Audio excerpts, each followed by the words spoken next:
Welcome to the True Crime Cafe. I'm Angie. I'm Becky, and you won't believe the case I have for you today. What do you got today, Becky? I have a case that I am calling the Millionaire murder. Ooh. Yes, for this case, it was important for me to find something close to home. And the one I found, I had to deep dive to get information about this because there wasn't a lot when I first started looking. And then once I knew what search terms to look for, I kept uncovering more and more. The victim's name is Franchesca Brown. Mm-hmm. And in all the articles I read, a lot of them explained how baffled people who knew the couple were because her killer did not seem like, quote unquote, the kind of guy who would kill someone. I mean, most murderers don't. Right. But then when you go back and look, hindsight's 2020. When I was reading about it, I was like, he was totally the kind of guy who would kill someone. First, let me tell you about Franchesca. She graduated as valedictorian of her class at Myrtle Beach High School. Nice. Her classmates said she was very straight-laced, and one went as far as calling her an ideal person in the community and said if he had a daughter, he would want her to be like Franchesca, which that's quite a compliment. She got a medical degree at Duke University. She served in the Air Force for 9 years where she practiced pediatrics, and she had a really strong interest in helping underprivileged kids and fighting childhood obesity. She worked as a pediatrician in the Brunswick County, North Carolina Health Department by day, and at night she made house calls to Myrtle Beach hotels to tend sick children in need of care. Wow. She truly believed that public health was the best way to tend underserved children in the community, and she felt strongly about serving the communities in and around her hometown. But she didn't limit it to the Carolinas. In 2010, after the earthquake in Haiti, she went there. Oh, wow. Yeah. Her most recent job was caring for children at Community Health Partners in Conway, South Carolina, which, is not far from my house. Yeah. She was only 39 when she was murdered. Oh, she was young. She did all of that at a very young age. Mm-hmm. So that was only 21 years after graduating high school. She graduated at 18. So in 2 decades, she did all that. Wow. Those who knew her said she changed the department in more ways than any other doctor has in the past. She revamped their pediatric program. She added services for the underprivileged, and she was the recipient of a county award recognizing her passion and love for the medical profession and her patients. Fred Michael, the health department's assistant director at Community Health Partners, told the Post and Courier that Franchesca was very interested in trying to work with children who may have been neglected and had fallen through the cracks. He said she was just excellent at relating to their needs, and she was very dedicated. Now, people hear Myrtle Beach and they think family, seaside environment, but there's a lot of homelessness. Oh, yeah. I didn't even realize how much until we moved to the area. And the first 6 weeks we were here, we were in Airbnb 2 blocks from the ocean in Myrtle Beach. And there was a murder every week. And just every time we walked on the boardwalk, there were homeless. And this is in late October. Mm-hmm. So, and it's not just old people homeless out there. It's whole families. Oh, yeah. Teenagers, kids. It's very sad. It is. KCTV reported that at-risk preteens combating obesity and getting kids immunized were priorities for Franchesca, and she was quoted as saying that working with kids was something she had always wanted to do. It was her lifelong dream. One of her coworkers in South Carolina was quoted as saying she had tons of kids. She had touched so many children here that it's just such a loss of life. And when I looked her up online, you know how you can go on, you can review your doctor on different medical sites. She only had 5-star reviews, and that's pretty rare. Yeah. I mean, everybody likes to complain about going to the doctor. Well, it's not even about going to the doctor, but as a general rule, a doctor is not going to be a great fit for every single person. Mm-hmm. So you expect to see some lower rated reviews. Mm-hmm. Jenna Cheek, who worked with Franchesca at the Brunswick County Health Department, became good friends with her and even invited her to her wedding. In every interview, Jenna couldn't say enough good things about Franchesca. The 2 women stayed in touch after Franchesca moved on to a different job. They texted regularly. Jenna said she was easy to love. She talked to people on their level. She just never made anyone feel bad about who they were or where they were coming from. So I'm not sure if it was seeing Jenna get married that prompted this or what her reasoning was, but Franchesca, who was super busy with her job and then going out at night and helping kids, she decided to join a dating website to find her own happily ever after. Wow. And the one she signed up for was millionairematch.com. Okay. So I know there are different ones, like Plenty of Fish. And they're like Cupid or something like that. Yeah. Okay, Cupid, something. There are ones for everyone. There's like Christian Singles. There's one for people looking for farmers.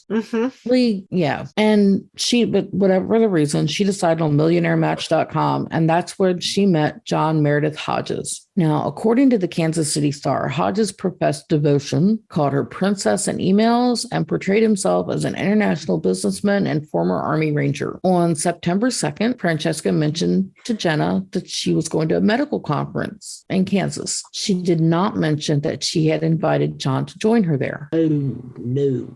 Yeah, big red flag. Some sources claim she had an on-again, off-again relationship for him with about a year, but I also read while researching that she only met him in person one other time. So if he's an international businessman, that kind of makes sense that if he's traveling, if she's busy. I mean, it does, but if he's truly an international businessman, you can Google him and at least find something. Right. So, I don't know. Maybe she Googled him. I have no idea. Yeah. The following day, Franchesca attended a meet and greet session for the conference at Hawthorne Suites, a hotel not far from the city's regional medical center. She showed up in the company of a man who was John Hodges, and this was the last day anyone saw her alive. Oh, no. Yes. No. I mean, I know it was going to include a murder. I just was hoping it wasn't her. Yeah. On September 8th, when she did not return home, her mother reported her missing. The Overland Park Police in Kansas said they checked the hotel, but no one had seen her since September 3rd at the reception. A few days later, on September 12th, detectives discovered Franchesca's body in the woods near the hotel, and they immediately put out a warrant for John Hodges. So back in South Carolina, Francesca's friends were clueless when the authorities asked them about her boyfriend. She had always been super private about her love life, and nobody at the funeral had any idea who he was. When they asked John's ex-wife, she had never heard of Franchesca. So was John really John, or was John just using that name? He was really John. Okay. Because you know how, some people, they'll quote unquote steal somebody's identity and introduce themselves as that person versus who they really are. Yep. I have seen plenty of episodes of Dateline and different things where people catfish somebody, and we'll probably have some episodes regarding this. I was thinking maybe he had a reason to keep it a secret as I was researching this. I mean, it's possible, but I mean, my thing is if you're on a dating site, especially, I mean, somebody in your life has to know that you're on this dating site. Right. Right? I mean... So the person who did not know was his wife. Yep. Yeah, that would be why. Your expression says it all. That would be why he didn't want anybody to know that. I'm not sure if Franchesca knew he was married or not. But yeah, he was married. And also, even though she met him on millionairematch.com, he was not a millionaire. He was $1 million in debt. Yeah, it gets worse. Okay, so this dating app doesn't verify income. I mean, apparently not. So Franchesca was not naive. It was just a combination of a misleading dating site and a horrible person. Yeah, no, I'm not blaming her at all. So was he legit $1 million in debt? Oh yeah, he's way in debt. Wow. So according to an article in the Kansas City Star, either way, John's stories of being a wheeler dealer with business interest in South America made him the perfect fit with a dating website that boasted that its members were CEOs, pro athletes, doctors, lawyers, investors, entrepreneurs, beauty queens, fitness models, and Hollywood celebrities. But millionairematch.com also claims that anyone who earns $150,000 and above annually qualifies as a millionaire. Well, $150,000 is not a millionaire. Right? Right. That would be like me earning six figures over several years' time and call myself a six-figure author. Yeah, it doesn't work that way. Whether it's millionairematch.com or being an author or... It's misleading. It's just misleading. Or being an actor or whatever. Yeah. It's misleading if you're taking the sum of multiple years and saying that, hey, this is what I am. That's not how it works. Yeah. Or if your local library gives you an award for being an author and you say, I'm an award-winning author, that's award-winning is typically... It's not a lie, but no, it's not... It is misleading. It's, It's very misleading. So yeah, no, like I said, that to me, in order to be able to call yourself a millionaire or a six-figure author or anything really, like it has to be in a calendar year or in a 12-month period, not over the course of many years. So, well, here's my question. So they said anybody who makes $150,000 annually, correct? Do they have to make $150,000 annually every year, or just that first year and then they're done? I did not dive that deep into it. Oh, sorry. As soon as I saw that it was like only $150,000, I was like, you got to be freaking kidding me. That's not a millionaire. No. The IRS doesn't even count them as a millionaire at that point. No. They don't even tax them like millionaires. So John started out as a woodlands salesperson in the timber industry. He's the father of 4 kids by various women. No judgment there. Nope. He had his own business, but that went belly up in the mid 2000s. And when he did, I mean, again, no judgment. Businesses fail for whatever reason. When he declared bankruptcy in 2005, he had $1.5 million in debt and less than $375,000 to pay it off. Oh my God. Yeah. And at this point, he has no criminal record that we know of. Okay. Other than, being bad at business, but that's not a criminal crime. Yeah. According to the Post and Courier, John had a new wife, 4 kids, a timber business, and a comfortable life that allowed him to jet to South America to visit friends and vacation. Now, Fox 4 in Kansas City said that John worked in the timber industry in South America, which would make sense for him to travel back and forth. Well, yeah. And quote unquote international businessman. Yeah. At some point after his bankruptcy, he moved to South Carolina and he lived in some waterfront apartments in a gated complex off Leeds Avenue in North Charleston. I know where that is. Yeah. Now you're coming over to my side of the state. I know where it is. I know where it is. Yep.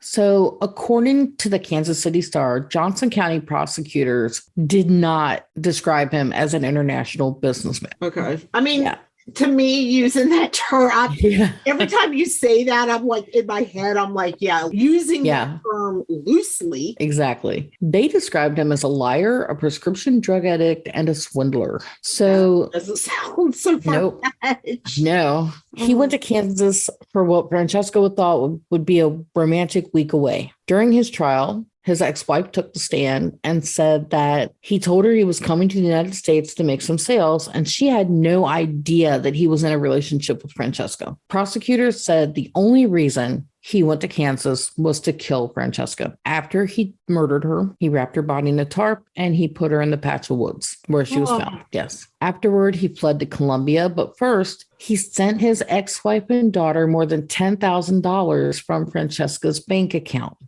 Yeah.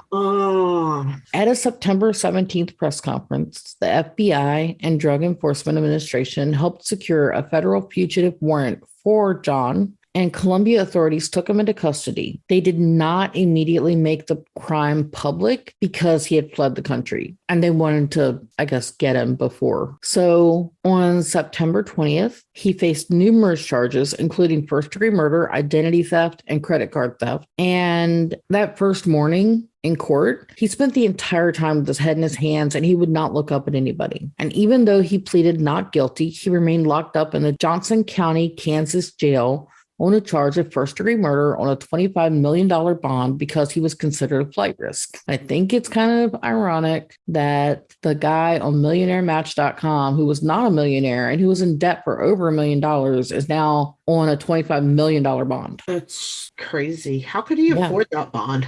Right.